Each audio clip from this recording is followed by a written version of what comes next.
Hope keeper ایک سبق آموز کہانی دماغوں کو روشن کرنے کے لیے۔ تو آئیے سنتے ہیں ہوپ کیپر یعنی امید کا رکھوالا۔ کہیں دور ایک پراسرار اور خوبصورت سلطنت تھی جس کا نام الورا تھا۔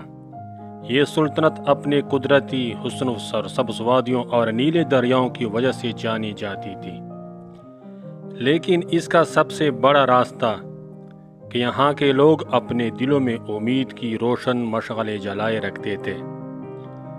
ان کی زندگیوں میں مشکلات اور مصائب آتے رہے، لیکن انہوں نے کبھی ہار نہ مانی۔ اس کی وجہ یہ تھی کہ اس سلطنت میں ایک خاص فرد موجود تھا جسے ہوپ کیپر یعنی امید کا رکھوالا کہا جاتا تھا۔ ہوپ کیپر کا کام تھا کہ وہ لوگوں کے دلوں میں امید کی لو کو ہمیشہ زندہ رکھے، چاہے حالات کتنے ہی تاریک کیوں نہ ہو، لیکن اس کے بارے میں کوئی نہیں جانتا تھا کہ وہ کون ہے، کہاں سے آیا ہے اور کیسے امید کی روشنی لوگوں کے دلوں میں پھیلاتا ہے۔ صرف یہ مانا جاتا تھا کہ جب بھی کوئی اپنی امید کھو دیتا تو کہیں نہ کہیں سے ایک خاموش لیکن مضبوط احساس آتا ہے اور اس کا دل امید سے بھر جاتا ہے۔ تو شروع ہوتا ہے سلطنت کا تاریک دور۔ الورا کی سلطنت ایک لمبے عرصے تک امن اور خوشحالی کا گہوارہ رہی، لیکن پھر ایک دن ایک بڑی مصیبت نے اس زمین کو اپنی لپیٹ میں لے لیا۔ ڈارکنس نامی ایک بدنام اور ظالم جادوگر نے سلطنت پر حملہ کر دیا۔ ڈارکنس کے پاس ایسی سیاہ طاقت تھی جو لوگوں کی روح سے خوشی، روشنی اور سب سے بڑھ کر امید کو چھین لیتی تھی۔ اس کا مقصد تھا کہ وہ لوگوں کے دلوں میں خوف اور مایوسی کا بیج بوئے تاکہ وہ ہمیشہ اس کے قابو میں رہے۔ ڈارکنس نے اپنی طاقت سے سورج کی روشنی کو دھندلا کر دیا، فصلوں کو خشک کر دیا اور دریا کا پانی گدلا ہو گیا۔ ہر طرف صرف اندھیرا تھا اور لوگوں کے دلوں میں خوف اور بے بسی کا راج ہونے لگا۔ دن بدن سلطنت کے لوگوں کی امید کم ہوتی جا رہی تھی اور وہ خود کو شکست خوردہ محسوس کرنے لگے۔ تو لوگوں نے سوچا کہ ہوپ کیپر کو تلاش کیا جائے۔ لوگوں نے سوچا کہ اگر ہوپ کیپر واقعی موجود ہے تو یہ وہ وقت ہے جب اسے سامنے آنا چاہیے، لیکن مسئلہ یہ تھا کہ کوئی بھی نہیں جانتا تھا کہ وہ کہاں ہے یا کیسے اسے تلاش کیا جا سکتا ہے۔ ایک نوجوان جس کا نام اریان تھا اپنے گاؤں کے سب سے زیادہ امید سے بڑے نوجوانوں میں سے ایک تھا۔ اریان نے اپنے والدین کو کھو دیا تھا جب ڈارکنس نے حملہ کیا تھا، لیکن اس نے کبھی اپنی امید کو نہیں چھوڑا تھا۔ وہ ہمیشہ مانتا تھا کہ ہر تاریک رات کے بعد ایک نیا دن ضرور آتا ہے۔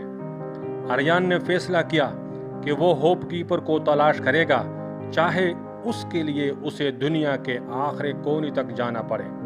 وہ جانتا تھا کہ صرف امید کا رکھوالا ہی اس تاریکی کو ختم کر سکتا ہے اور الورا کو دوبارہ روشنی میں لا سکتا ہے۔ اس کی تلاش کا سفر شروع ہوا۔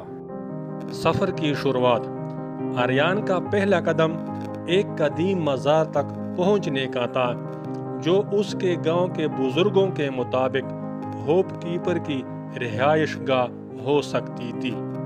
یہ مزار پہاڑوں کے بیچ واقع تھا اور وہاں تک پہنچنا ایک بہت بڑا چیلنج تھا۔ پہاڑوں کا سفر مشکل اور خطرناک تھا، لیکن اریان نے اپنی ہمت برقرار رکھی۔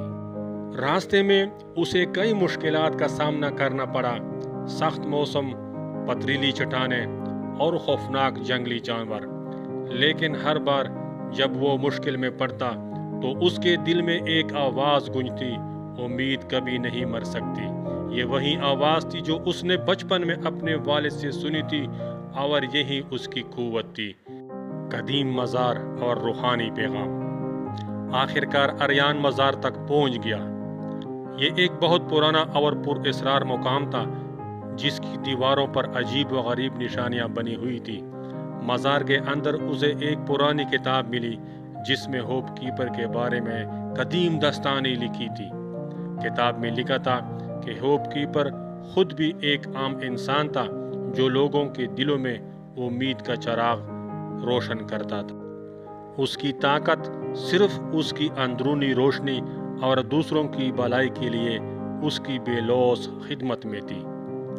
لیکن کتاب میں ایک اور اہم بات لکھی ہوئی تھی، ہوپ کیپر کوئی الگ وجود نہیں ہے، بلکہ ہر شخص کے اندر چھپا ہوتا ہے۔ امید کا چراغ کوئی ایک فرد نہیں جلاتا، بلکہ ہر دل میں یہ روشنی موجود ہوتی ہے۔ یہ پڑھ کر آریان کو ایک نیا شعور ملا۔ اسے احساس ہوا کہ ہوپ کیپر کوئی محسوس فرد نہیں، بلکہ ہر شخص کے اندر چھپی امید کی روشنی ہی اصل رکھوالا ہے۔ اس کا مطلب یہ تھا کہ ہر شخص میں وہ طاقت ہے جو وہ اپنی اور دوسروں کی زندگی میں روشنی اور امید پیدا کر سکے۔ آج کے لیے اتنا ہی، ملتے ہیں دوسری ویڈیو میں۔ اگر کہانی اچھی لگی ہے تو سبسکرائب کیجیے۔ دیکھنے کے لیے شکریہ۔